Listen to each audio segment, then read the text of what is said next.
How's it going, guys? Welcome back to On the Spot Sports. It has been a long time since we have gotten to talk about college football and the NFL, but today we are going to do just that. So we've got a full show for you guys today. College football week 11 recap, and we are going to also touch base on the other weeks that we have missed. We will try to get to as much as we can. And the same thing for the NFL. We will do a week 10 NFL recap and try to go over as much other stuff as we missed. So we've got a full show for you guys today. Jack, how's it going, man? I know it's been a long time since we've been able to touch base on this kind of stuff, but I'm so ready to do this today. Yeah, I've been good. How are you, Tyler? I'm doing great. Like I said, so much has happened during these two football seasons, and now we finally get to talk about it. I'm so ready to dive into all this. It's been a long time since we've done this, so we got to get back on track here, and this should be a fun one. So stay throughout the entire thing because this will definitely be one of our best ones, one of the fun episodes that we're gonna be doing so far. Absolutely. I think all of you guys should stay tuned because we've got a lot to talk about. Let's start, though, with college football. Week 11 was this past week, the 5th to 11th. The games occurred. You ready to get right into it? Week 11 recap? Yes, sir. Let's get into it. All right, so week 11 was the first week of this season and the 6th year of the new college football playoff ranking system in which this was used. This college football playoff system was used back in 2014. And around week 10, week 11, the college football playoff committee gathered, and they do their own rankings instead of the Associated Press. So this week, the first set of college football playoff rankings came out this past week, and I got to say, a bit of a surprise at the top of the rankings. LSU, Alabama, and Ohio State recapped the AP, but Ohio State leapfrogged both Alabama and LSU in the rankings, and the first initial top four ended up being Ohio State, LSU, Alabama, Penn State, and Clemson. And I think right off the bat, that means that North Carolina loss, that North Carolina game that Clemson suffered, really the committee took really hard, and they moved them down. That was a warning shot, I think, for Clemson and for the rest of the college football world. Yeah, for sure. Remember earlier in the year when we were doing these predictions and I said Ohio State would be 2 or 3, and you didn't believe me there? Look where they're at right now. Ohio State has really been coming on as one of the 2 or 3 best teams in the league. I did not think Ohio State was going to be one of the teams to beat. I knew they were going to be good, but I did not think they would be one of the 2 to 3 best teams in the league because primarily because of their new head coach and Ryan Day taking over for Urban Meyer. And I wasn't sure how newly transferred quarterback Justin Fields is going to do, but I mean, this system has been excellent on offense. The running game is absolutely phenomenal. Justin Fields is a massive dual threat quarterback in the air and on the ground. And defense, Ohio State's defense might be more powerful than their offense. They're a dangerous team right now. I saw this coming since day one of this season. They're a really good team. Everyone looks like everyone bought into the new system that their new coach has brought, and look where it's getting them. It's getting them number 2 right now in the rankings. So I don't see anything changing from that. So it's going to be a fun season to close out for the Ohio State Buckeyes. Yeah, number 1 in the first college football committee playoff rankings.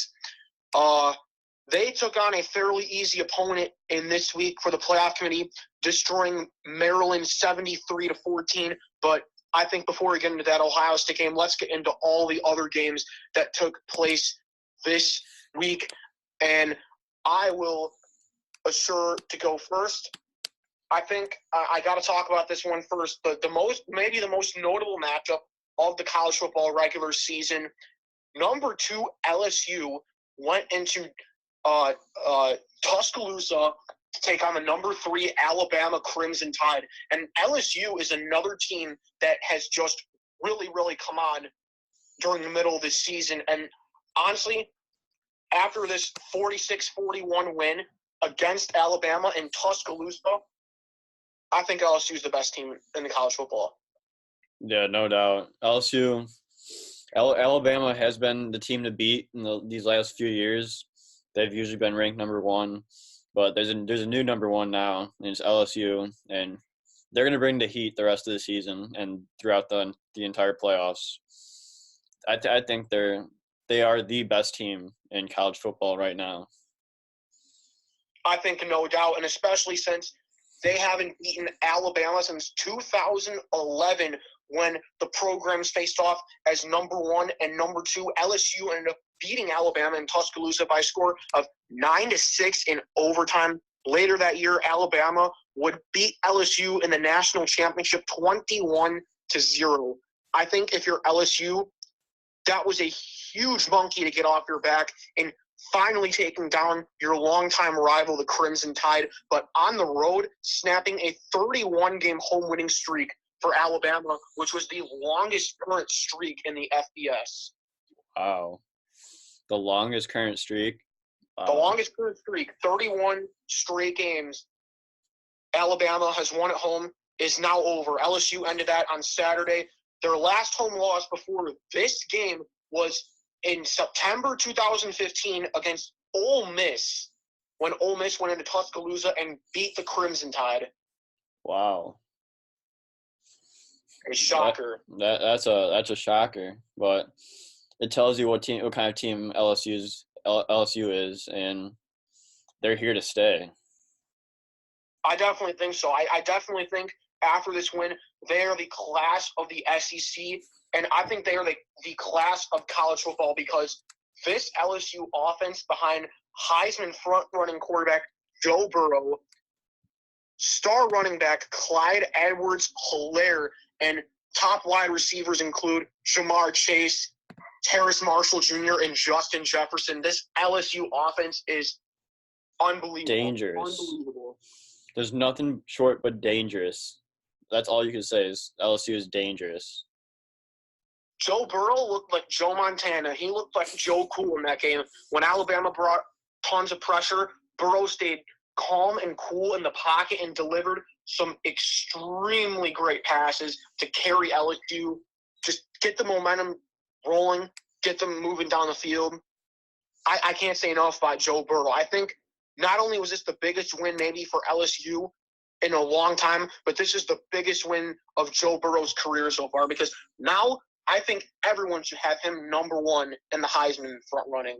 Yeah, and it's also a key thing to be calm when you're a quarterback. You have to be calm no matter what the situation is. And Burrow's had a lot of – he was calm the entire game. It just proves what kind of quarterback he is, and he's gonna be good. Yeah, no doubt. LSU had Alabama's defense on the ropes in the first half, absolutely demolishing the Crimson Tide on the offensive side of the ball. But I think a game changer was the first drive of that game where Alabama got the ball to start the first half, and Alabama rolled right down the field. But inside the 10-yard line, 3rd and goal, Tua Tagovailoa took it for a run and just completely lost the ball on his own. LSU recovered that fumble and went 6 plays and scored after that. I think that fumble by Tua Tagovailoa was a game changer. And also, I think another huge game changer was the injury Tua Tagovailoa has been dealing with since about October 20th. He had surgery on his ankle, and they showed how how the doctors repaired his ankle with wires, literally putting wires between his bones and putting screws at the end of the bones to keep the bones intact. The wires and the screws moving the bones closer together, and that was the effort for Tagovailoa to play. Ooh, that just sounds awful. I think Tua. I think everyone saw on Saturday that Tua was not 100%. he made some very questionable throws, and I think his stats showed it too. Despite throwing for 418 yards on 21 completions, Wow, he 418 yards. 418 yards on 21 passes. Wow. I think despite that, though, he went 21 of 40 on the day. Well, that's not good. That is not good at all.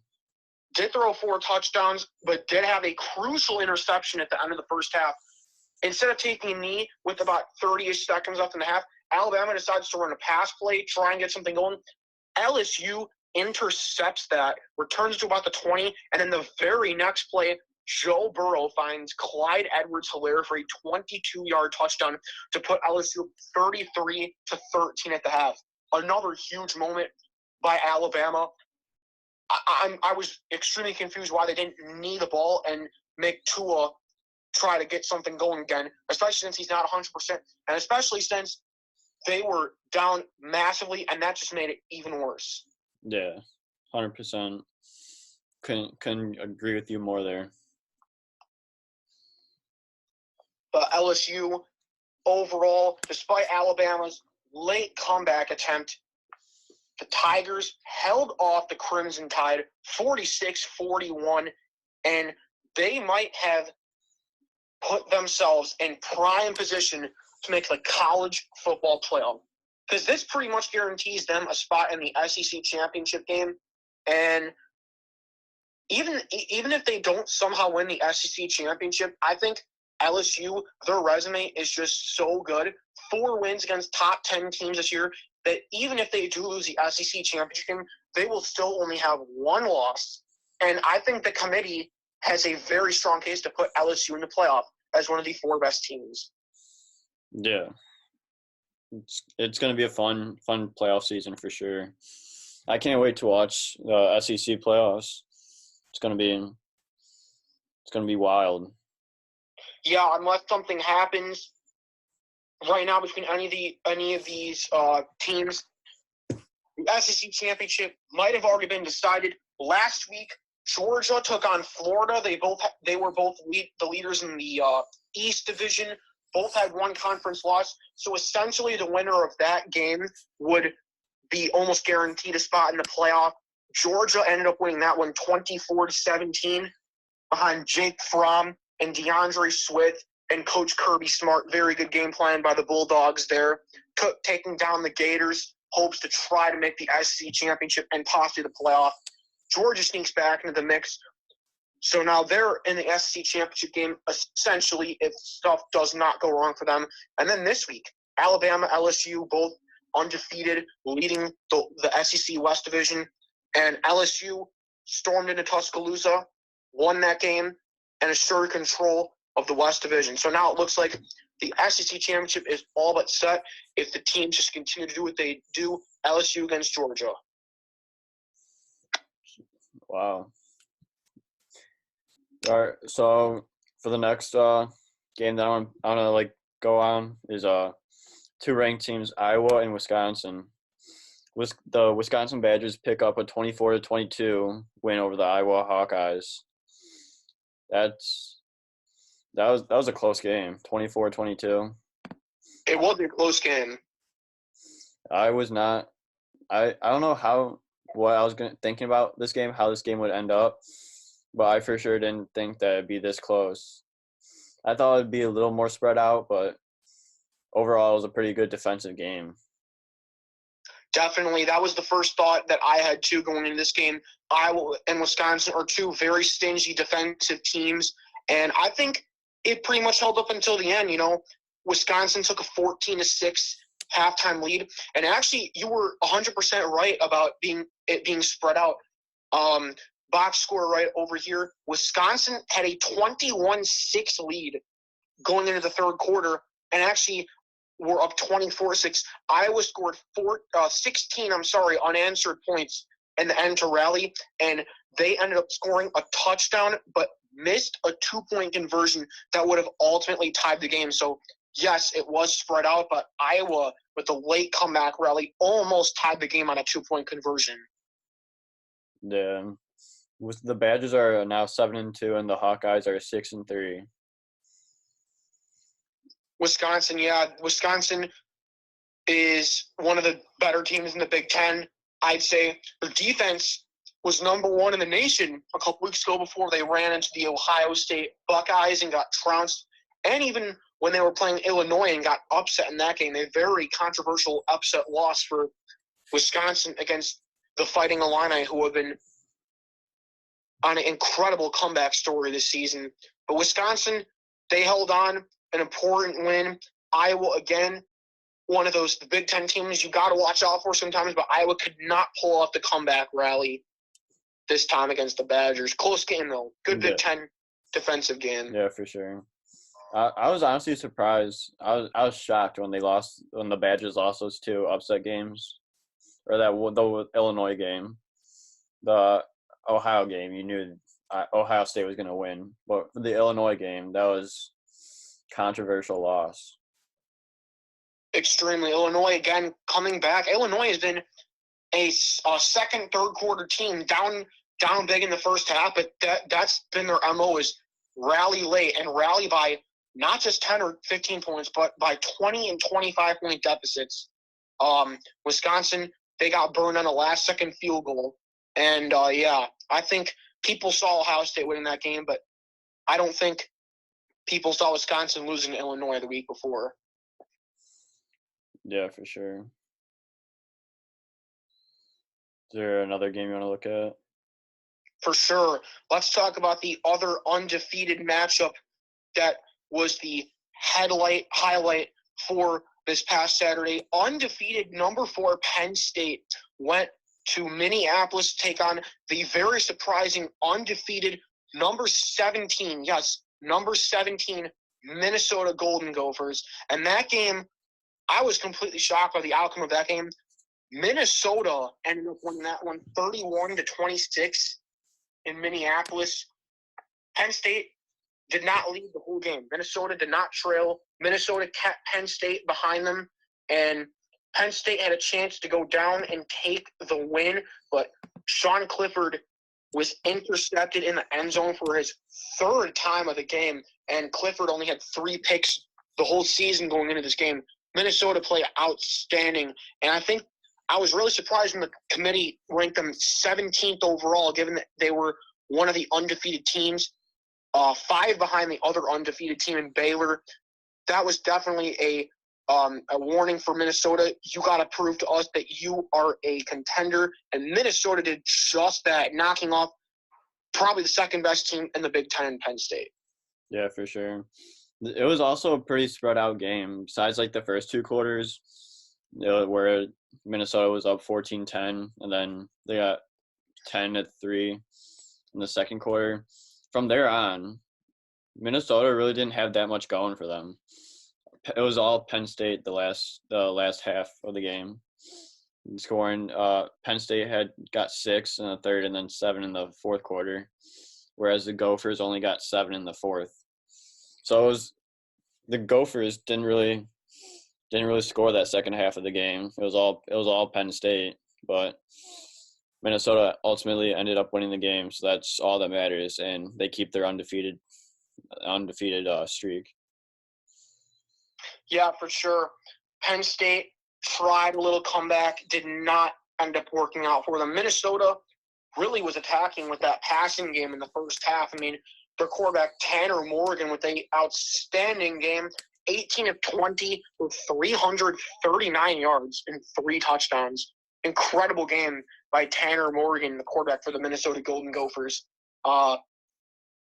Really can't say enough about this team. I mean, nobody really saw them coming this season. And they're undefeated. They're 9-0 for the first time since 1904. This is a historic year for the Golden Gophers. Yeah, I did not expect the Gophers to be 9-0 right now. I expect them to have more wins than losses, but not be undefeated right now. But good for them, finally figuring their stuff out. Yeah, and you got to applaud their head coach PJ Fleck coming in from Western Michigan about a year or two ago. His MO again is row the boat. It's one of those interesting quotes, and obviously Minnesota, this team, this organization is really embracing that. And I think that Minnesota is on one of the most improbable streaks that the school could ever see, maybe. This has got to be, like I said, a historic year for the organization. And you got to think, if they go undefeated the rest of the season, Minnesota, don't sleep on them for the playoffs. They are a playoff threat with that undefeated record. They're definitely a playoff contender, and they will be dangerous in the playoffs if they make it. 100%, 100%. I think Minnesota is a team to watch out for. If everything does hold up, we would possibly see a Minnesota-Ohio State Big Ten championship, and I can assure you that the winner of that game would most likely go to the college football playoff. Minnesota-Ohio State, that would be a very fun game to watch. That'll be a huge game for both teams and a lot of fun, just for the Big Ten altogether, and to go on to the playoffs. That'll be fun for sure. Yeah, the Big Ten's got to love having two undefeated teams left. 2 of the 5 come from that conference. And, yeah, I think that this win for Minnesota really proves that they are not a fluke. They are not one of those undefeated teams that they were just going to get rattled off right away and looked over. They should not be looked over right now because Minnesota knocks off Penn State. Great win for the Gophers. Yeah. For my next one, I got number 11 Florida Gators against Vanderbilt. Florida took the game under control, when 56-0 over Vandy, and the game didn't even start out that well. It was 0-0 at the end of the first quarter, and then they got, from the second quarter on, they got 56 unanswered points. What a game for the Gators, who are currently 8-2. Yeah, Florida, again, they're definitely emerging as that another one of those underlooked teams in the SEC. A lot of the focus this year has been on Alabama and LSU and even Auburn. And even Georgia as well. I'm sorry, I forgot Georgia. Florida, again, is one of those, underlooked SEC teams. They are dangerous. They made a huge leap last year in their first year under head coach Dan Mullen. Dan Mullen is doing a tremendous job bringing Florida back to one of the top competitors in the SEC. I would definitely say they are not there yet at the top. Obviously, they lost to LSU and Georgia. They are definitely the 3rd or 4th best team in the SEC this year. Yeah, for sure. And this proved that they shut out a struggling Vanderbilt team who drops to 2-7 on the season. Vandy, they really have nothing going for them. Vandy only had 77 yards too. 77 total yards. Yeah, for passing. Passing yards. And then Florida is argued to have maybe the best defense in the SEC. Their defensive line is outstanding, and they were bringing the pressure all game. They held Vanderbilt quarterback Deuce Wallace to 7 of 18 for 60 yards and a pick. Their leading rusher was 11 carries, 34 yards. You have to think now that Vandy, they knew what they were coming in for when they came to the Swamp. Yeah, for sure. Florida started out 6-0, right? Florida did start 6-0. Yeah, they went to Baton Rouge, and LSU did knock them off. That's a shocker. Yeah, LSU was number 5 that game. Florida was number 7. Not a humongous upset, but people did see that coming. I got to think, though, for Florida, a huge step in the right direction, unfortunately, was the injury of starting quarterback Felipe Franks. He went down against Kentucky, and backup Kyle Trask came in after the last time he started a game was freshman year of high school until the next week after Kentucky. Kyle Trask comes in, leads Florida from a come-from-behind win against Kentucky, wins that game, and then goes on and is putting up numbers that Felipe Franks really never has put up for Florida. Wow, that's really good for him. Good for him. I think honestly, It's a big confidence booster for him too, since he didn't start since his freshman year of high school. Freshman year of high school, and this guy is a redshirt junior. So you're talking about 6-7 years was the last time he started a game at quarterback. Wow. Absolutely incredible story. You don't hear that. You don't hear that often. I know. Absolutely incredible story of him sticking with the Gators, and he finally gets a shot, and he's looking like he's a really solid passer, I think. I think Trask definitely looks like a natural passer. Yeah. I think the Gators are going to go in a good direction with him for the rest of this year and for next year as well. We should definitely try to get him on the podcast. That'd be a cool story to hear. That would 100% be a really cool story. So we got to work on that then. Oh, yeah. I'll be 100% ready for that. If you're ready for me to give another game, if you're ready for that. Yeah, I'm ready for that. I'm going to go with number 12, Baylor, against unranked TCU. Baylor, going into this weekend, was one of 7 undefeated teams left in the FBS, and they were number 12 in the rankings. And they went into, I believe it's for Fort Worth. They went to Fort Worth to play TCU. The Horned Frogs, who are a very underlooked team as well, even though they were 4-4, TCU always plays some of those teams really, really tough. Like they could be a team that could upset you, and you might not see it coming. But this week was going to be a challenge for Baylor going into Fort Worth undefeated. And this game was really, really underwhelming for regulation. TCU took a 9-0 halftime lead, 9-0, all field goals. Baylor came back and tied the game with about 30 seconds left. And in overtime, the score was 9-9. All teams made 3 field goals. Wow. I would not have seen that coming. I think, though, the committee has to look at this and look at Baylor as the one defeated team left in the Big 12, and they got to say they don't really have much going for them. I mean, I think Baylor's defense is obviously the strongest part, but the offense really is struggling to produce this year. You're going to overtime with a 4-4 team. Especially if you're going in overtime against a team like TCU, and it takes you 3 overtimes. Baylor did to actually do something. I don't see that being like a playoff team. Yeah, Baylor did end up winning that game 29-23 in 3 overtimes. But I think the committee really has an answer on Baylor as one of the unbeaten teams. Yes, they are 9-0, but their run hasn't been as impressive. They haven't really beaten any solid teams, and I think this week just proved it. Baylor, they're now one of the better teams. They lost to a 4-4 team at that time, or they almost lost to a 4-4 team at that time. Yeah, I'm looking at their schedule right now. They have not really had a notable game this season. Stephen F. Austin, that's a guaranteed. UTSA, Rice, Iowa State is a tricky opponent, but they beat them. Kansas State, they won pretty easily. Texas Tech barely beat them at home. Oklahoma State, they went on the road and took them out. Oklahoma State is a pretty interesting game.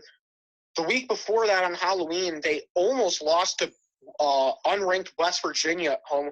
West Virginia is going through a little bit of a rebuilding process. And then this week, they almost lost to TCU. I think the committee really flip-flopped Baylor and Minnesota. I think Minnesota should have been number 12 going into this week, and Baylor should have been like number 17 because I think we found out which of those 2 unbeaten teams is for real and which one is not. Minnesota's the teams they've been are respectable, and but this team is this team has not really beaten any they've been almost losing to really not so great teams. So it's like a mix of things. Yeah, for sure. And this week, we will do a college football Week 12 preview later this week. We are hoping, but just a little preview. Baylor has a extremely tough test. Their biggest test of the season actually comes this weekend in Waco. They are home, but they will host the number 9 ranked Oklahoma Sooners, who are the only other team ranked ahead of them in the Big 12. Baylor and Oklahoma are the two best teams in the Big 12 in terms of record-wise. Oklahoma is 8-1. Baylor is 9-0. And the committee ranked Oklahoma 3 spots ahead of Baylor. But honestly, I agree 100% with the committee on that decision. Oklahoma has proven that they are a very tough team this year, despite losing to Kansas State. I agree with that decision about Oklahoma being ahead of Baylor. But I think Baylor's in for some trouble this week. They got to deal with Jalen Hurts, Lincoln Riley, and that high-powered Big 12 offense. Yeah, it's gonna be a rough one for them, I think. It'll be interesting to see how they handle themselves though. Yeah, I definitely think so too. Baylor and Oklahoma, that is where College Game Day is going to be this week. Waco, Texas for number 9 Oklahoma, number 12 Baylor, but I'm sure both those rankings will change this week given the College Football Playoff Committee making their decision in about 2.5 hours. Just wait 2.5 hours and we'll see. Yes, sir. Yes, sir. Absolutely. You got another game to recap for Week 11? Yeah, I'll go. The game that we went to earlier, Purdue. Purdue played Northwestern this weekend, and Purdue came up on top 24-22 over the Wildcats. So really isn't impressive since the Wildcats are 1-8, but we still went to one of Purdue's games, so we got to bring them up at least once in this episode. So here's the recap of it. Northwestern came up on top 14-0 after the end of the first quarter, and then Purdue got a touchdown and Northwestern got a safety, I believe that was, right? Yeah, safety. Yeah, so Northwestern was leading 16-7 after the first half, and then it was all Purdue pretty much after that. Purdue scoring 14 in the third quarter, and then Purdue got a field goal, and then the Wildcats got a touchdown and missed a field goal or an extra point, which made it 24-22 Purdue at the end of the game. And I believe it was Northwestern scored a touchdown, and then they tried to tie it with a 2-pointer, and then they missed as well. Yeah. With Iowa earlier. That would make sense, yeah. Then Purdue ultimately wins 24-22. Purdue goes on to 4-6, and Northwestern goes on to 1-8.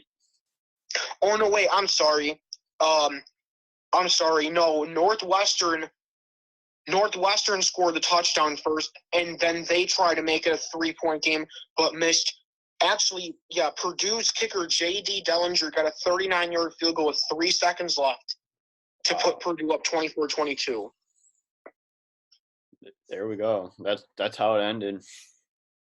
Yeah, it looks like we were both a little confused there. Heartbroken loss for Northwestern then. Yeah, 1-8 this year for the Wildcats. Obviously, not the season they were hoping for. And I think it all starts up top. I think they should definitely look at what's been going on the last 15 or so years that Coach Pat Fitzgerald has been there. Is it time for him to go? I think it might. I mean, this 1-8 season definitely shows you that they're not ready. They're still not ready to be at the top of the Big Ten right now. I think Pat Fitzgerald might have to go after the season. Yeah, I agree with that. Just like 1-8, like that's not the season they wanted. So something's got to change if they want to be better next season. Something's got to change, and ultimately, he probably has to go, or they have to like restart somewhere. They have to restart somewhere if they want to be successful in the next few years. For sure. Purdue with that win goes to 4-6. That's their second one in a row. And this season, they've been pretty banged up by injuries, and particularly the quarterback position. Their starter after the Vanderbilt game we went to, Elijah Sindler, has not played since that game.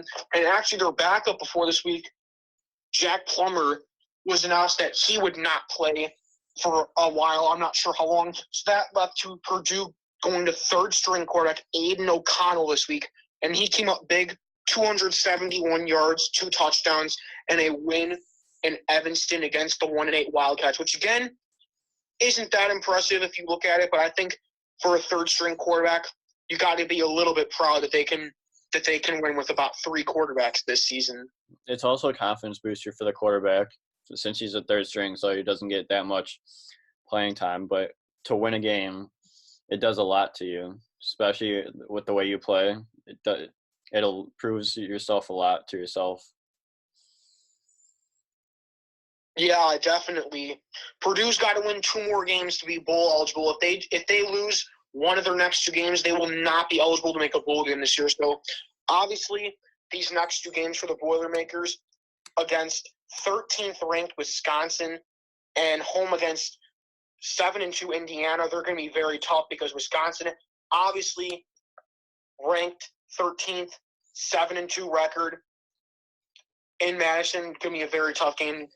And home against the Hoosiers, who are also 7-2. I did not see that coming from Indiana.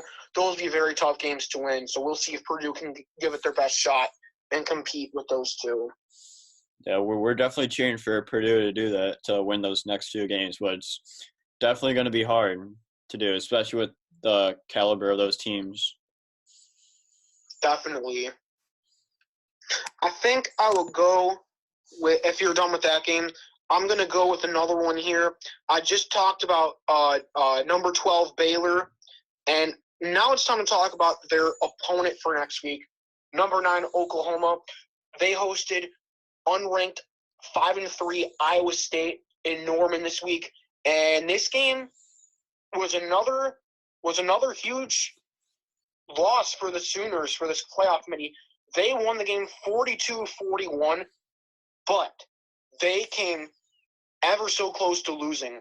Oklahoma was up 35-14 after the first half, and they took a 42-21 lead after the third quarter. Iowa State rallied and scored 20 points in the fourth quarter, while Oklahoma was shut out in the fourth quarter.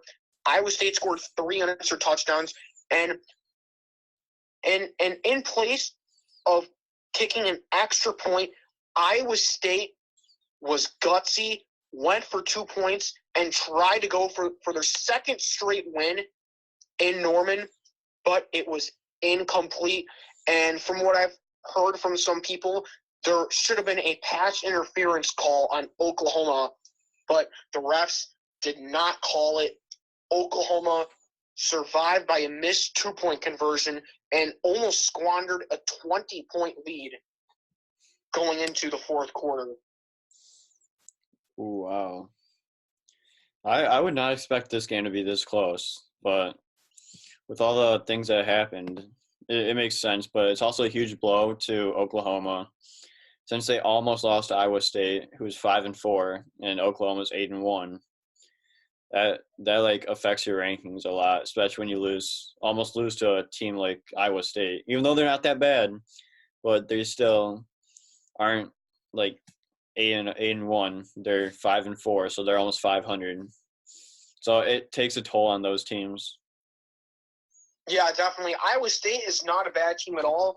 They made a pretty big bowl game last year as a ranked team, but for Oklahoma, this should have been an easy win for them, and they were up big after 3 quarters, but I don't know what happened in that fourth quarter and almost gave up the lead. And they should be very lucky that Iowa State did not get the 2-point conversion and that they won the game, because that was almost very similar to Clemson against North Carolina this year, where North Carolina decided to go for 2 and missed. Clemson held on by that much. Oklahoma did the same. So I think the committee should really look at this Oklahoma team and say, are they legit? Is Oklahoma worthy of making the playoff if they go with 1 win and win the Big 12 and going into this Baylor matchup this week? Very interesting. All eyes will be on the 2 best teams in the Big 12 this week. Do you think Oklahoma is legit? I think Oklahoma got rocked by Kansas State, and I think Oklahoma is not the same team that they were. Yeah, I can see that. I think they're a legit team, but they also have had those games where they've lost to like not to teams lower than them. But I believe they're legit, but like they're not a powerhouse team like they used to be. They have to play a lot better defense if they want to be considered a powerhouse team. Everyone knows that their offense is one of the best in the nation, but their defense has just not been there for the last couple of years. Under this Lincoln Riley era, their defense has just not been there despite having one of the best offenses. And that's a whole part of this new Big 12 wave of high-power offense and not a lot of defense. And their defense almost cost them the win and a shot at the playoff. Because I believe Oklahoma still has a little bit of a chance to get into the playoff this year, but I don't think their window is very open right now. I think they're going to need a miscue from one of those teams ranked ahead of them, like Oregon or Utah, and for them to win out and prove themselves they are ahead. But I think Oklahoma is not the same team right now. They are definitely not what they were the first 4 or 5 weeks of the season. Yeah, for sure.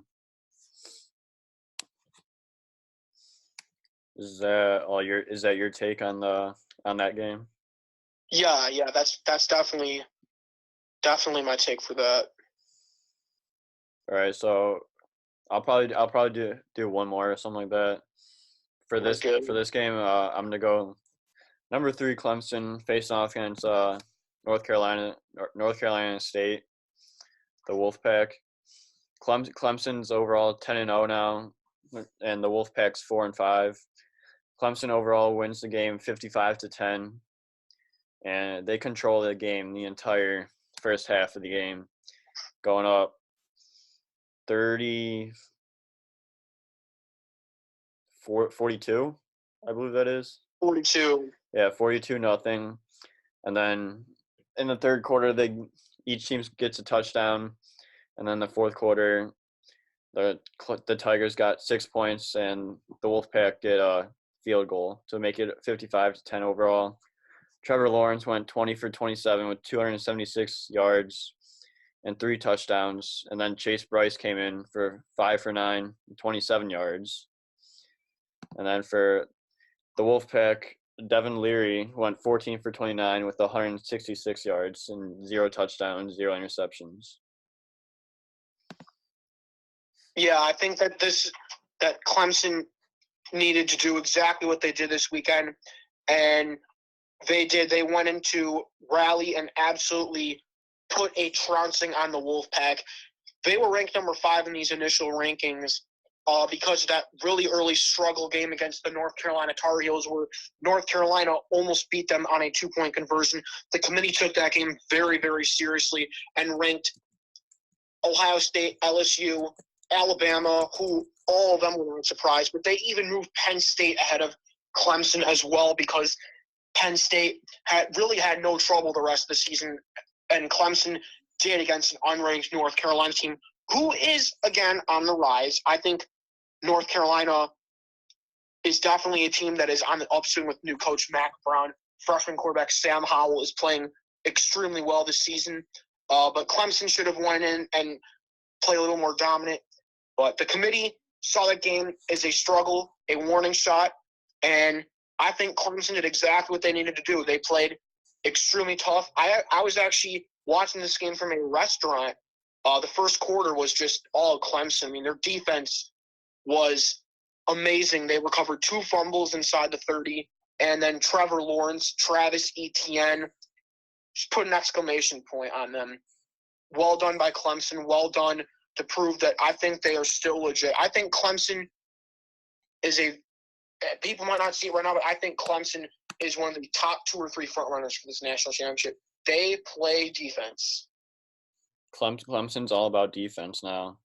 They've had really good defense the past few years, especially last year. Their defense was pretty solid too. Oh, extremely solid. I mean, those 2 games in the college football playoff, they gave up 3 points to Notre Dame, and they gave up 16 points to Alabama with that high-powered offense. 19 points against two top 5 teams in the nation should not go underlooked. Mm-mm. Like in this game, even though NC State, they're all right. They're 4-5, not the greatest. Still, Clemson needed to have another game like this where they just blow them out like that. That's what you should do against one of these teams, and I think that the committee needs to rethink, especially since two of the teams ahead of them, Alabama and Penn State, went down. Clemson should be right back in the mix this week in the top 4.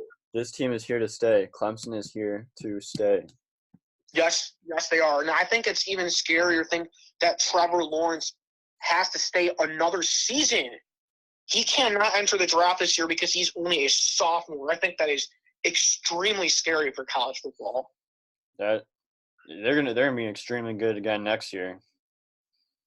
This guy is maybe one of the most talented NFL quarterbacks we've ever seen. Might be one of the best college quarterbacks in terms of just arm strength, field vision. This guy has it all. This dude has everything.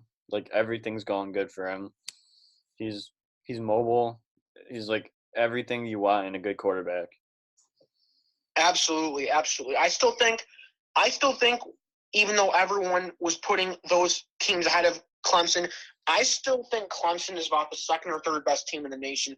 I would say Clemson and LSU are very close 1-2 with Ohio State behind them, but I think people are sleeping on Clemson way too much after that North Carolina game. I think you're going to see teams have that kind of a game once in a while where a team plays them really tough or they're just not on their game. I still think that despite that game, Clemson has showed everyone who they are, and they are definitely a top 2 team, no doubt. Yeah, no doubt. 100%.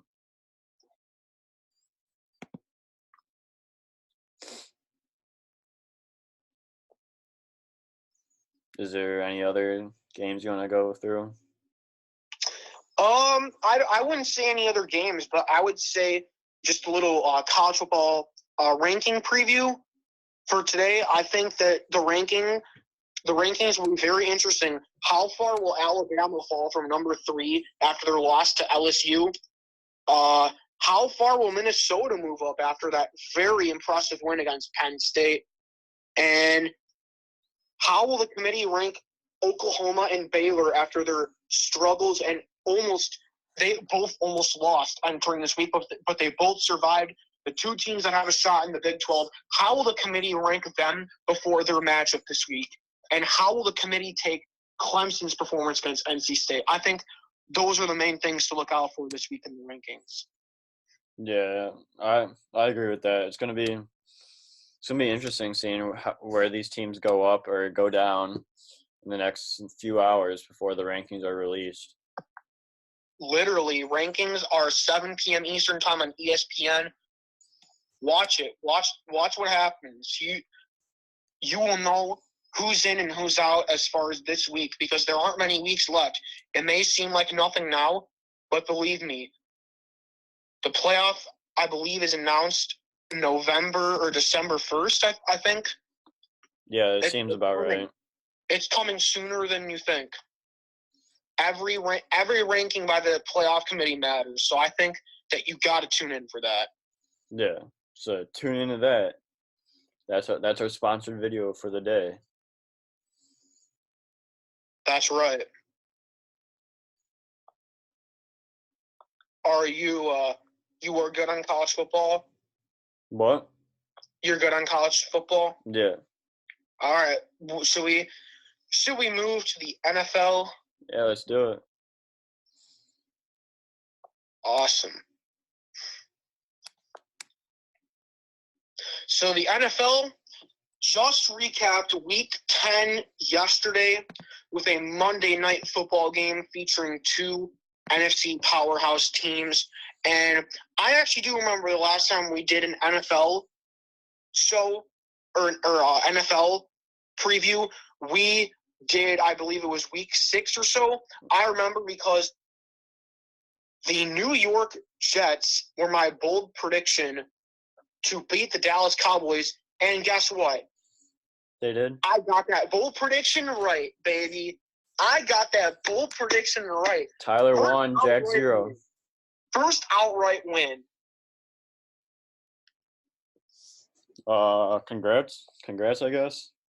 What Thank you. should the prize be? I don't know. We're gonna have to think about that and then come back. Definitely. And for all of you guys that are listening, you guys can also do bold predictions. So just put it in the comment section, and maybe you'll get a bold prediction right. Who knows? That's right. So yeah, you could do anything in terms of teams winning, player stats, anything that you think will happen. Even players replacing some players. It could be anything. Be bold. That's my one piece of advice. Do you wanna do a bold prediction for Week 11 right now then, since we're on the topic? All right, sure. Then we'll go back to Week 10. Yeah. So Week 11. Ooh, this will be an interesting week for sure. This will be an interesting week. I got my bold prediction. I think I have mine too. I'm gonna go. This is gonna be an interesting one for me. I'm gonna highlight the matchup between the 6-3 Houston Texans and the 7-2 Baltimore Ravens. We're gonna see two extremely dual threat quarterbacks in Deshaun Watson and Lamar Jackson play against each other. My bold prediction is Deshaun Watson and Lamar Jackson will combine for 4 rushing touchdowns in that game. 4 rushing touchdowns? 4 rushing touchdowns between Deshaun Watson and Lamar Jackson. That's going to be an interesting one. I'm curious to see how that plays out. I am too. I think it's bold, but I can honestly definitely see it possibly happening. Mine's definitely going to be bolder than yours. All right, bring it. All right, I got the 2-7 Atlanta Falcons beating out the 5-4 Carolina Panthers. And the Falcons are going to hold the Panthers to 10 points or less.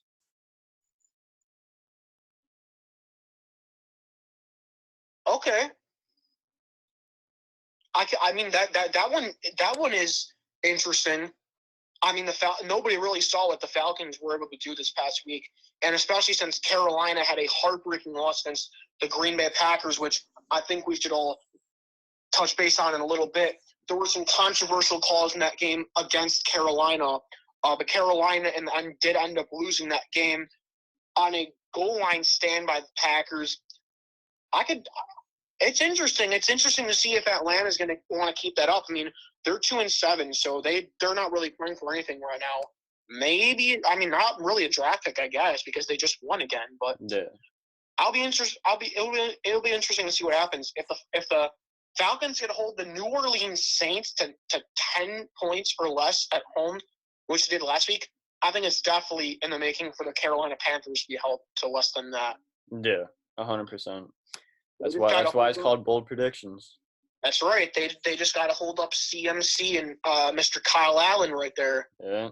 Hopefully they can get it done. I think so. So bold predictions. I like both of ours. Let's see if we have any outright wins like we did the last time. So I think we're gonna jump to Week 10. We will touch base on Week 11. We'll do a little preview in a little bit, or we can maybe do an NFL preview next week, or not next week. In a couple days. Let's go to Week 10. Week 10. I'll start with the game that I'm gonna jump to firsthand. I'm gonna go with the Tennessee Titans beating out the Kansas City Chiefs 35-32 in Nashville. Tennessee blocked a Harrison Butker field goal from about 52 yards out as time expired to win the game. And that was a big game for Kansas City because Patrick Mahomes got hurt about 2 weeks ago against the Denver Broncos and did not start the last 2 games against the Green Bay Packers, which they lost, and the Minnesota Vikings, which they won. And Tennessee has been looking, honestly, a lot better under backup quarterback Ryan Tannehill, which they acquired from the Miami Dolphins this offseason. Ryan Tannehill is looking like he is a better quarterback than Marcus Mariota, which that is that's a shame for Mariota considering he's a little bit younger than Tannehill. But nobody really saw the Titans coming and beating Kansas City considering Patrick Mahomes was back for Kansas City. Great win by Tennessee and great stand at the end to keep the Chiefs from moving on. Kansas City is now 6-4. I did not expect Kansas City to go 6-4. They started off the year so strong, but then they got the injury to Mahomes, and that all went sideways. I remember. I think we were talking about this earlier, but you thought the Chiefs were gonna be a top team and not maybe go 12-4 or something like that. So it could. I don't remember what your prediction was for the Chiefs, so I'm pretty sure it wasn't. Pretty sure you said 4 wins or 4 losses or something like that. Yeah, I think I said 3 or 4. Yeah, so you better hope they don't lose again. Yeah, I don't think Kansas City expected Mahomes to get hurt and for them to be in this kind of position that they are. Is Patrick Mahomes still the best quarterback in the league right now, though? I don't think right now because he just came back from that injury. I definitely think he was before he got hurt. I don't know. Right now, I would honestly have to say the best quarterback in the league is, with the way he's playing, Lamar Jackson from the Ravens. Yeah, Lamar Jackson has definitely picked up his game, especially in the last few weeks, and he's been playing really good. I'm impressed by him right now. I am too. This kid is playing like a stud out there.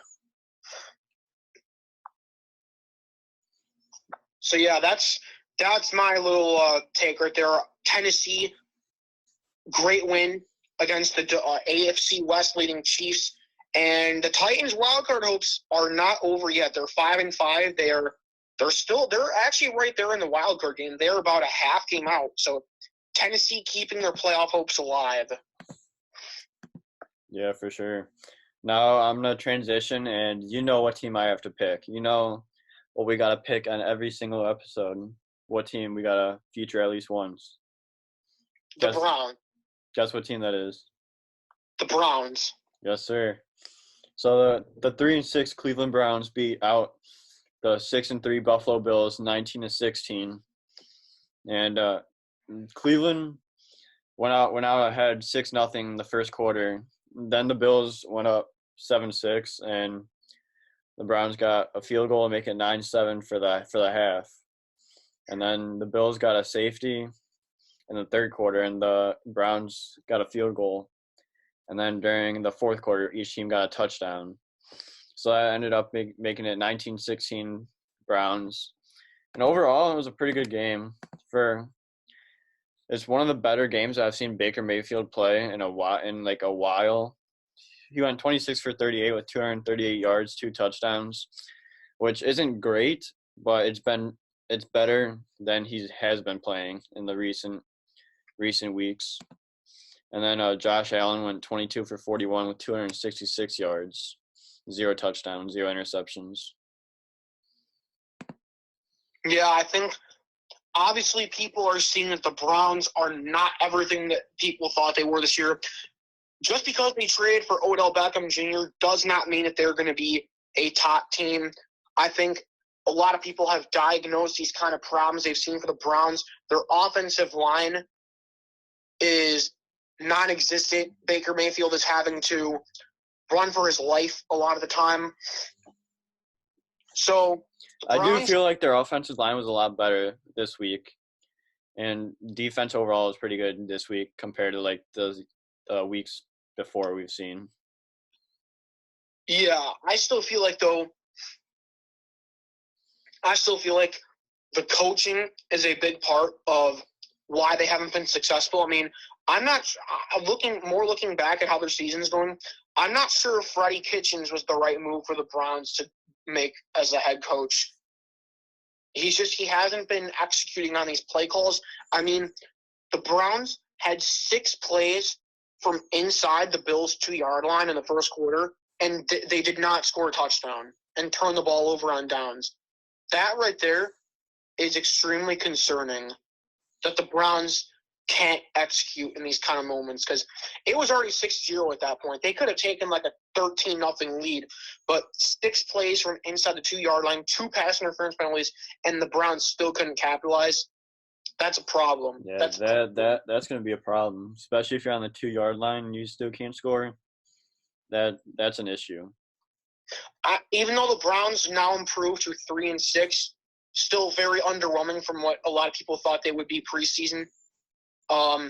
This isn't really a huge win for the Browns, even though Buffalo's 6-3. Buffalo has had a very easy and laid-back schedule, and the week before the Bills, 2 weeks before, the Bills got blown out to the Eagles, 31-13 at home.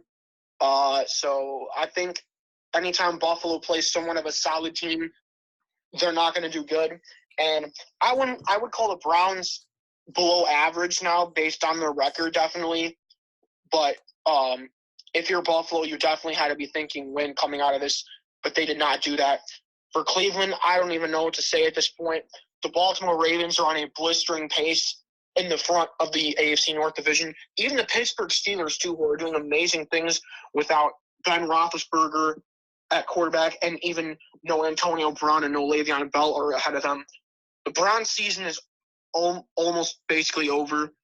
But I guess it's a good team win. I wouldn't be too happy about being the Bills, but it's a good team win. It's a good team win for them. Definitely, it's a good team win. Yeah, just team win overall. It's a solid game for them. But overall, if you look in like the details and everything, it's not that impressive. No. I think the next game that I'm going to go to is the Sunday night football game that headlined this Sunday night. The 6-3 visiting Minnesota Vikings went on to Dallas to take on the 5-3 Dallas Cowboys. And this game was mostly pretty close from the start. The Minnesota Vikings ended up beating the Cowboys 28-24. They stopped the Cowboys from inside the 20-yard line on 3 straight plays, 2nd and 2. Minnesota's defense held up strong. They held Ezekiel Elliott to a loss about 3 yards, and then the Cowboys could not get a first down on a 4th and 5 pass play. Despite getting the ball back for Dallas, it was intercepted in the end zone on a Hail Mary from about 50 yards out that capped off the Vikings' win. With the win, the Vikings moved to 7-3. The Cowboys dropped to 5-4. Despite that record, though, the Cowboys are still on top of the division. Very concerning if you're Dallas with that kind of record to be leading the division. That just proves that division is not good. But if you're the Vikings, that is a big win because you move to 7-3 right now. You still aren't leading the division. But with the play we've seen this year from Kirk Cousins and running back Dalvin Cook and receivers Stephon Diggs and Adam Thielen, despite Adam Thielen not playing tonight, I think Minnesota has to be very pleased with the way they came in and won this away primetime game. Yeah, for sure. It was actually a back and forth game for most of the game, pretty much, which is interesting for like these two teams. Yeah, definitely. Minnesota has been playing so much better than last year. The Chicago Bears were the front runners of the NFC North this year. This year, it's more about the Green Bay Packers and the Minnesota Vikings. Who's going to take that top spot in the North Division? It's going to be tough right now. Right now, Green Bay has a game lead on Minnesota, and Green Bay does have the one head-to-head meeting. So right now, Green Bay does have the edge.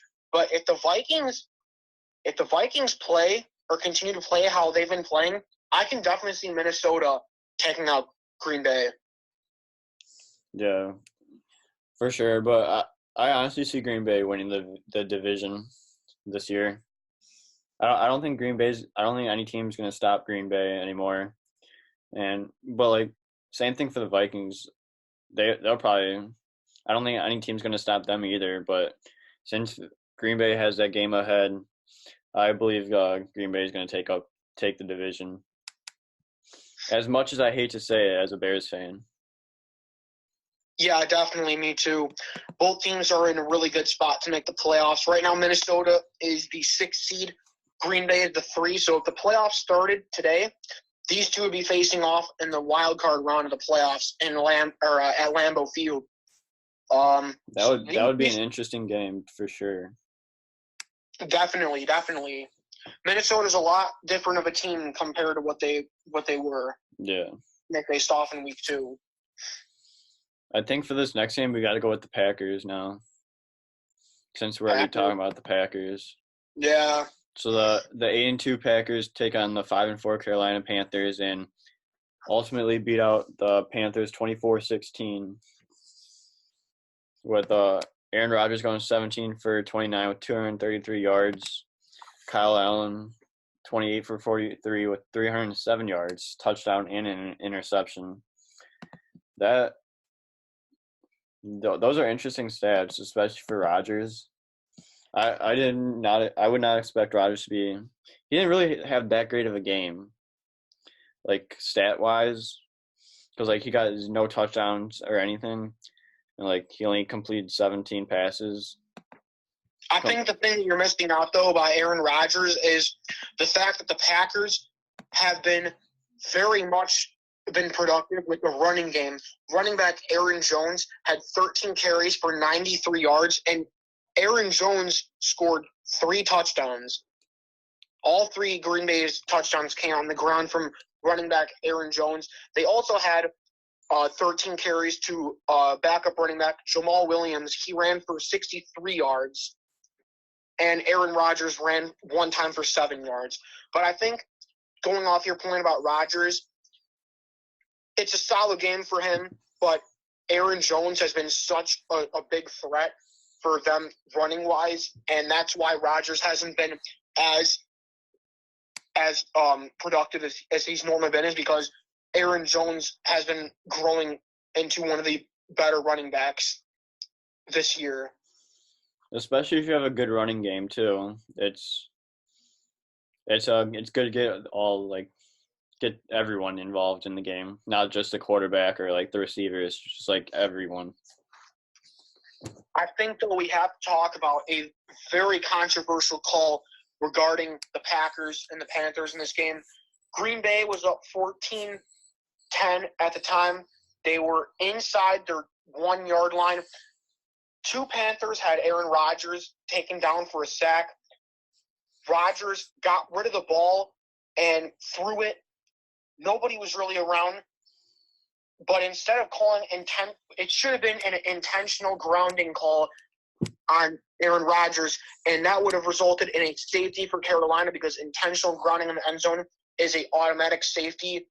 It should have been 14-12 Green Bay, but instead they call a roughing the passer penalty on Carolina, and that puts Green Bay automatic first down, about 15 yards more out, a critical call at the end of the first half.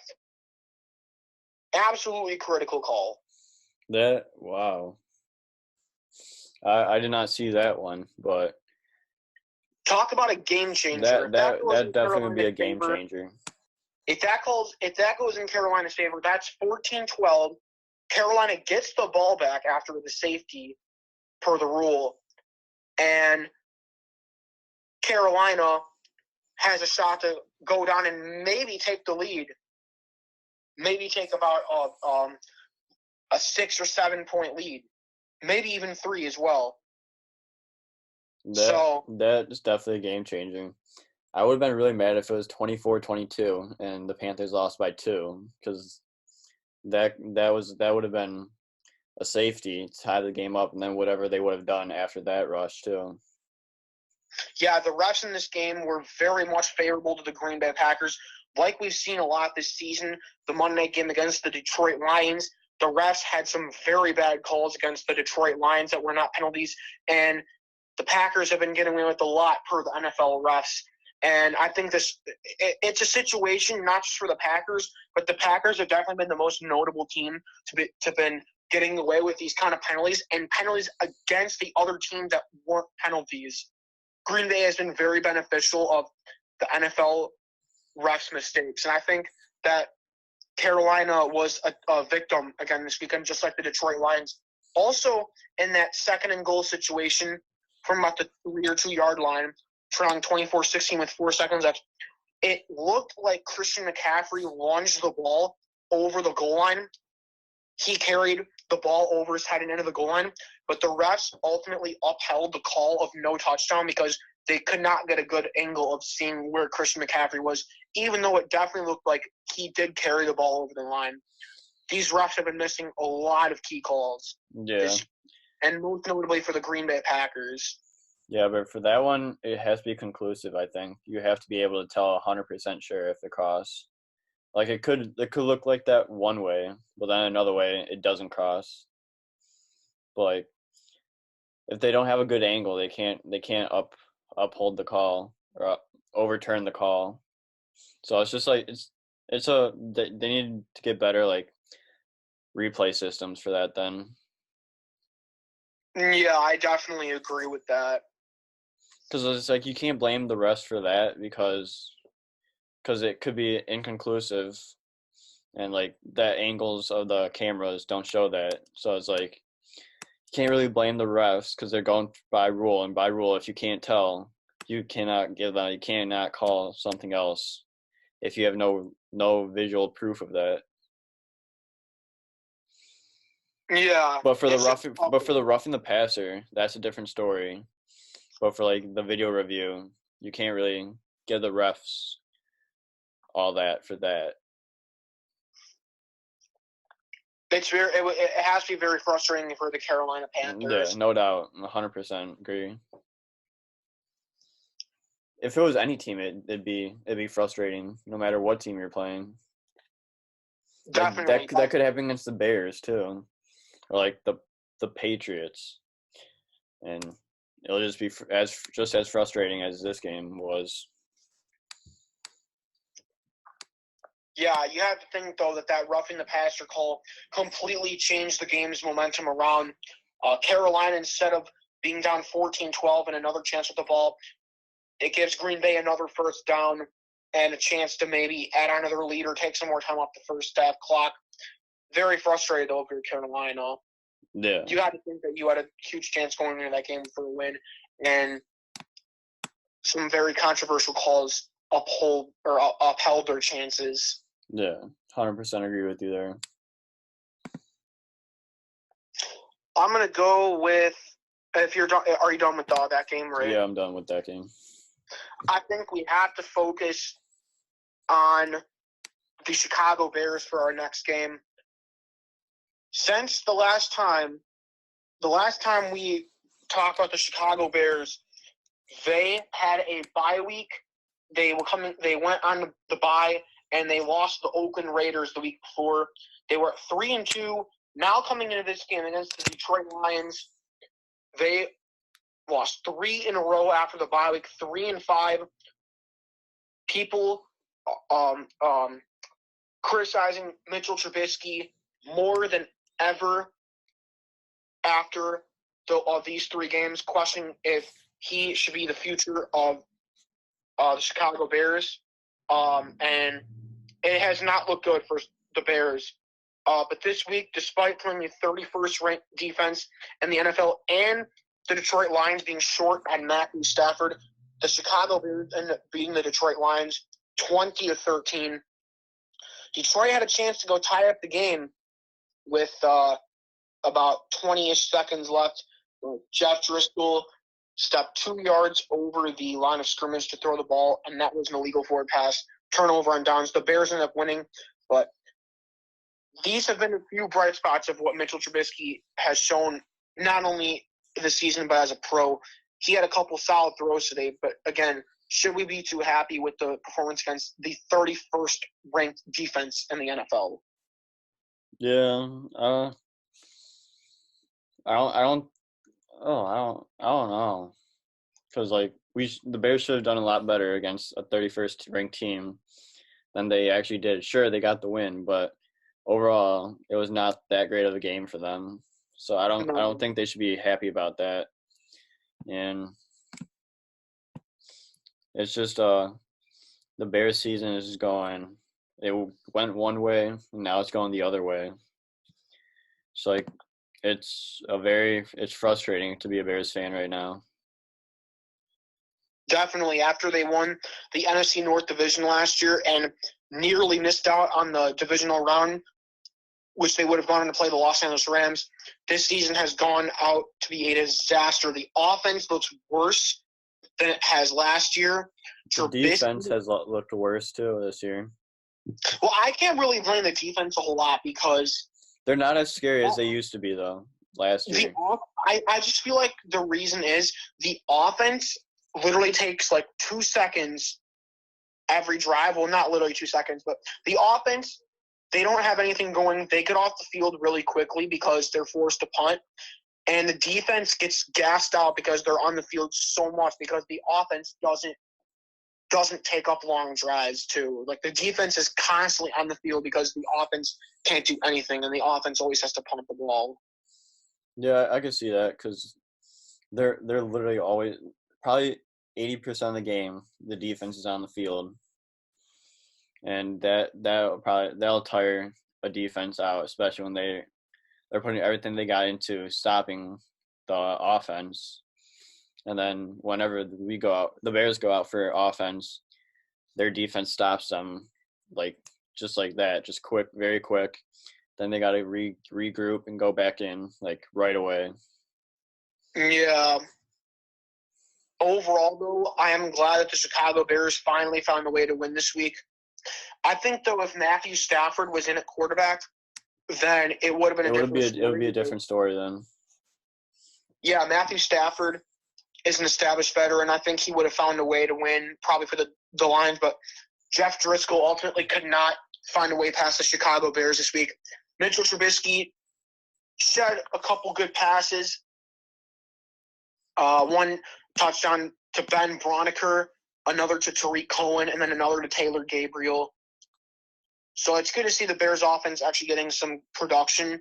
They haven't really had that this season. Yeah. But it was mostly an ugly game, but I guess a win is a win. These are definitely the two worst teams in the NFC North. Yeah, for sure. If you're a general manager for the Bears right now, what would you do in the draft? Like, what position would you go for? It's honestly very hard for me. I think the number one position you should be looking at is offensive line, because the offensive line has been very, very below average this season. The reason the Bears cannot make this run game go any better is because the offensive line has not been giving them the appropriate blocks and leads that normally need to go for a run. So I would definitely look at the offensive line as a place to try and like regroup and rebuild and find some young guys in the draft and maybe stock up on that. But another position I would definitely like look out for is quarterback. I don't think Mitchell Trubisky is the solution in Chicago. Mm-hmm. I think that this is his third season now. Sure, he made the playoffs last year with us, but he's making rookie mistakes right now. He's not seeing the field like a third-year quarterback should. And granted, I think it's definitely a little bit of the problem that Matt Nagy does not call the best plays. But I think that Matt Nagy somewhat knows that Mitch doesn't have a great skill set, so he knows he's limited with his play calls. Yeah. Like I definitely think the offensive line is a problem because they can't block, and Nagy doesn't call great plays. But I definitely think a lot of these plays, Mitch just does not get it done. Like he has the open looks, but he doesn't put the ball in. He overthrows a lot of the players too. He does. I also heard an interesting stat though, despite that comment, that the Chicago Bears have the most drops this season. The 34 drop passes leads the league, and that team that leads that category is the Chicago Bears. I did not know that. That's very interesting. I did. I was But driving to school yesterday, and I was listening to Chicago radio, and I heard them say 34 drop passes. I could see that they're one of the worst in drop passes because they have dropped plenty of balls this year. Trubisky, despite putting some on the receivers, have to make those catches. But a lot of the times that he does, he's trying to fit them in windows that are not necessarily open. They're closed. Defenders will jump all over it and either intercept them or knock it down. Like, it's just not possible for him to try and fit the ball in there. Yeah, for sure. But, to answer your question, I think the offensive line needs to be retooled, and I still think Trubisky is not the answer. I would honestly go with trying to sign a quarterback and sign or trade a quarterback in free agency. I heard Cam Newton's name thrown out there a lot. I would also not mind seeing other guys like Marcus Mariota, Andy Dalton, Nick Foles, maybe even Josh Rosen to come in there. Yeah. But I would also if they do, I would not mind them seeing if they could draft a quarterback as well, maybe to help them shadow behind one of those guys, or even if something goes wrong, put them in there. But I think if you're the Chicago Bears, you definitely messed up on Mitchell Trubisky. He was not your guy. And I think that go for it. Take a shot at one of these quarterbacks in the draft and see if they have more potential than Mitch.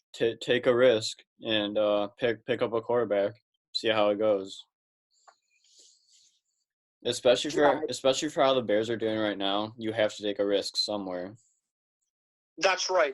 Ryan Pace definitely knows that he failed on picking Mitch. So I think a good way to rebound from that is try picking another one until you get it right. That's gonna have to be their mentality for the next couple years. I definitely think so. I think that's a good point. All right, so is that all you got to talk about? Yeah, I think that's good on the Bears. Yeah, so I'm gonna transition from the Bears to an interesting game where I did not expect this team to beat this team, and it's the 2-7 Miami Dolphins playing the 5-4 Indianapolis Colts, and the Dolphins come up on top, 16-12, to secure their second win of the season, which is one more than a lot of people would think that the Dolphins would win. So the game was really not that interesting, really, because like the first half of the game was 10-0 Dolphins, and then the Colts came back in the third and the fourth quarter, and the Dolphins came back again to make it 16-12. So it wasn't that interesting, but not a lot going on. But overall, the Dolphins win their second game of the season off of Ryan Fitzpatrick, who went 21 for 33 with 169 yards, and then Brian Hoyer, 18 for 39 with 204 yards, 1 touchdown, 3 interceptions. That definitely hurt the Colts. 3 interceptions. Yeah, I definitely think I wouldn't even really say it benefited the Dolphins. I think the Colts were definitely hurting this game from the fact that their starting quarterback, Jacoby Brissett, was announced that he would not play this weekend against Miami after getting hurt early against the Pittsburgh Steelers last week. Hoyer filled in. The Colts actually had a shot to win that game, but Adam Vinatieri missed a game-winning field goal that would have won the game for the Colts 27-26. Instead, they lost 26-24. Brissett, it was announced that he would not play this week. So I definitely think Miami would be looking more optimistic than if Brissett was playing. But definitely not having Brissett and not having T.Y. Hilton, your lead receiver, playing, that was also a major loss. T.Y. Hilton was a very underlooked receiver as well. They did not have both of those two. So the Colts, they were trying to look somewhere else. Their leading receiver was their tight end, Eric Ebron, with 5 catches and 56 yards. Yeah, for sure. There's an article that says the Dolphins' offensive line is getting stronger every week they play, which I can see is true, but still not really doing anything since they're 2-7. Also, I think I'll go into a little bit of what you were saying about the Dolphins. I think what's happening now with the Dolphins, I mean, I definitely think they are winning games. Obviously they are, but a thing that I'm noticing is they went back to Ryan Fitzpatrick after they went to Josh Rosen.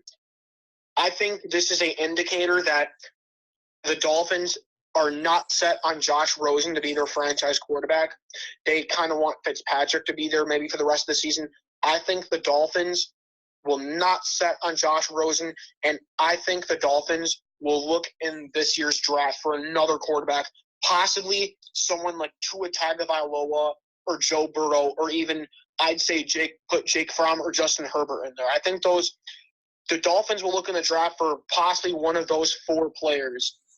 But I think them going back to Ryan Fitzpatrick after starting Josh Rosen is a sign that Josh Rosen will have to look for another team elsewhere next season, because the Dolphins going back to Fitzpatrick is a sign that they will not try to pursue him as their franchise quarterback. Yeah, I kind of forgot about Josh Rosen, but you just got to go with any quarterback that can get you to win a game, and I think Ryan Fitzpatrick's that guy right now, and he played pretty well this week, so I'd keep him for the rest of the season as starting quarterback. Fitzpatrick's my guy. Yeah, I really feel bad though for Josh Rosen. I don't think he's had a real chance to showcase any of his talent. Last year he came in about week 3 for the Arizona Cardinals in place of another veteran quarterback who's been banged up throughout his career, Sam Bradford. He came in during the middle of week 3 against the Chicago Bears. The Bears ended up winning that game 16-14. They stuck with Rosen for the rest of the year, but in a surprising turn of events this offseason, the Arizona Cardinals brought in former Texas Tech head football coach Cliff Kingsbury as their head coach. And Cliff Kingsbury had a system at Texas Tech, which most Big 12 teams had, which is an air raid offense, very pass heavy. And with Kyler Murray, the quarterback from Oklahoma, coming out of the NFL draft as a junior after a Heisman season, Arizona pounced right away on Kyler Murray with a number 1 overall pick. And that left Josh Rosen kind of the odd man out. It was the elephant in the room, basically. I mean, they weren't really saying that Josh Rosen was going, but everyone kind of knew once they drafted Kyler Murray that the Josh Rosen era in a Cardinals uniform was over. And ultimately, the Miami Dolphins pounced on Rosen, and the Cardinals were willing to trade him. But this season, it just, again, more bad luck, it seems like. I don't see Josh Rosen lasting in a Dolphins uniform past this season. It's just more circumstances have happened with the huge amount of losses that they suffered, and that most people looking for them to take another quarterback this year. It just sucks for Josh Rosen. He has not been able to showcase the talents that I think he might have. There'll be a team that'll take him for sure, because I don't think teams have seen what he's truly capable of. Yeah, for sure. I think that was my last game that I wanted to cover. So if you got one more, go for it. Alrighty. I think I'll go. Yeah, I think we have to talk about the Monday night game though yesterday between Seahawks 49ers. Yes, 7-2 Seattle went to Santa Clara to take on the last undefeated team remaining in the NFL, the 8-0 San Francisco 49ers. And some people, I didn't watch the whole game. I actually only was watching the last few minutes of overtime. Some people are calling this possibly the game of the year. This one was pretty defensive heavy from the start. I mean, San Francisco scored 10 in the first quarter, but in all there were 7 turnovers this game. Wow. Russell Wilson threw 1 interception. Jimmy Garoppolo threw 1 interception. But other than that, there were fumbles beyond belief. Fumbles for the score, that is. DeForest Buckner picked up a fumble and returned it for a touchdown in the fourth quarter for the 49ers. Russell Wilson got stripped. Another Seahawks lineman lost the ball, and DeForest Buckner took it in for a scoop and score. And then I believe it was the second quarter, Jimmy Garoppolo fumbled, and Jadeveon Clowney took it in for a touchdown. And the 49ers came back from a 21-10 fourth quarter deficit, tied it up with less than a minute left, 24-24, took it to overtime. And overtime was very, very back and forth. Seattle went right down the field inside the 20, ultimately to end up having Russell Wilson's pass intercepted. San Francisco returned it to about the 50. San Francisco got in prime position to kick a game-winning 47-yard field goal. Chase McLaughlin, the rookie who was signed this week because of Robbie Gould injury, completely missed that game-winning field goal. And Seattle, in the end, took that. And Jason Myers kicked the game-winning field goal for Seattle. Very back-and-forth game. I think these obviously are the two best teams in the NFC West, but more importantly, maybe one of the two best teams in the NFL, because even though San Francisco has been questioned about how good they really are being undefeated, I think San Francisco's defense is totally for real, despite the loss. Yeah, San Francisco's defense legit. But overall, looking like throughout the entire game, the stats are pretty even. Like if you look at like the stats of the players, it's honestly pretty even, especially for Garoppolo and Russell Wilson. They pretty much have the same of everything. And then pretty much the same scores pretty much in the stat line throughout the whole game. Yeah. I honestly would have expected 49ers to win this game, though. I did pick the 49ers in a very close game to win. I knew it was going to be a close game, like maybe 27-24, but for the 49ers, like opposite of what the actual outcome was. But the Seahawks end the 49ers undefeated streak, so they go to 8-1. Yeah, for sure. I actually did do a score prediction for this game. My score prediction was 49ers 31, Seahawks 26. So I was actually pretty close for both teams. But this game definitely lived up to the hype. It did. You have Seattle looking like they're going to have San Francisco on the ropes in overtime. And Russell Wilson throws a very rare interception. And then you have San Francisco go right down the field again. But Chase McLaughlin, that's the key right there. Chase McLaughlin. I'll say it again. Chase McLaughlin missed a field goal. Very costly because Robbie Gould, I think, might be one of the most accurate kickers in the league. Last year, he missed more field goals, 2, than extra points, 1 last year. Wow. And this year, more of the same. So I think definitely if the 49ers did not have Robbie Gould hurt and out for this game, Robbie Gould would have 100% made that game-winning field goal, because the longtime Chicago Bear has been nothing but a disappointment after signing with San Francisco. True. Robbie Gould. Also, he did play for the New York Giants for a year too, I believe. Yeah, he's only missed like 3 field goals since leaving the Bears too. Robbie Gould, yeah, he was really good. There were rumors. I don't know why we ever traded him or got rid of him. Yeah, there were rumors after Cody Parkey got released that the Bears should bring in Robbie Gould. There were even rumors that Robbie Gould wanted to return to Chicago because his wife and his family lived there. But ultimately, he did sign a extension with the 49ers. I believe either that or the 49ers franchise tagged him, so he couldn't leave. Ooh. But the Bears ended up trading for Pinheiro. But the 49ers, again, I definitely think that there could have been a lot less drop passes on their part. A lot of drop passes on some of these 49er receivers. Garoppolo was putting some balls right there, but a lot of drops on the Niners. A lot of also bad passes by Garoppolo. But I think definitely when it comes down to the first down spot for that run on 3rd and 2, I thought that was a little bit of a bad spot by the refs. I think it was Breida Breida carried the ball over the marker, and they still marked him short. I was like, wow, another critical call. Yeah, that was another turning point, too. And then Chase McLaughlin with the really just With bad a missed field goal to win the game. Unfortunate series of events for the 49ers. Yeah, so now with this loss, there are no remaining undefeated teams in the NFL.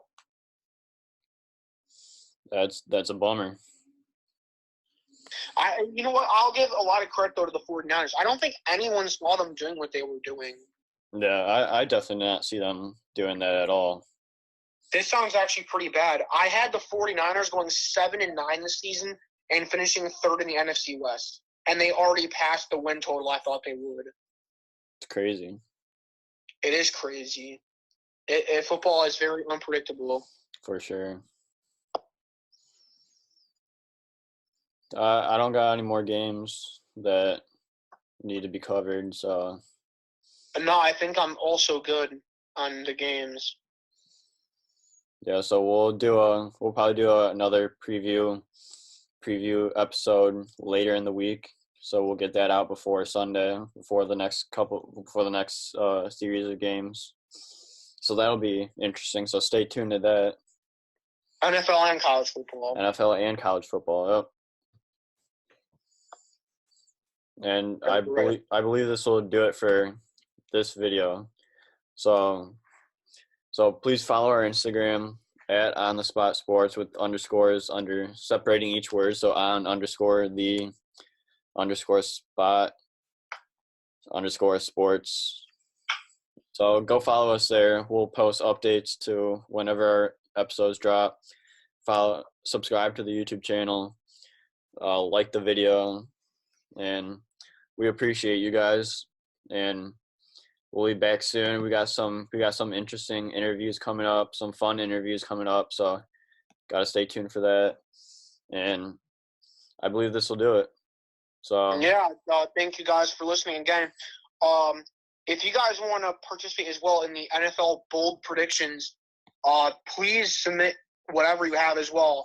Week 11 this week, I know I have mine, Jack has his. So if you guys want to do your bold predictions, feel free to comment them below or even on Instagram, wherever you feel, and we will definitely take those and share them on the show. Yeah, so we'll see you guys later. Shabam.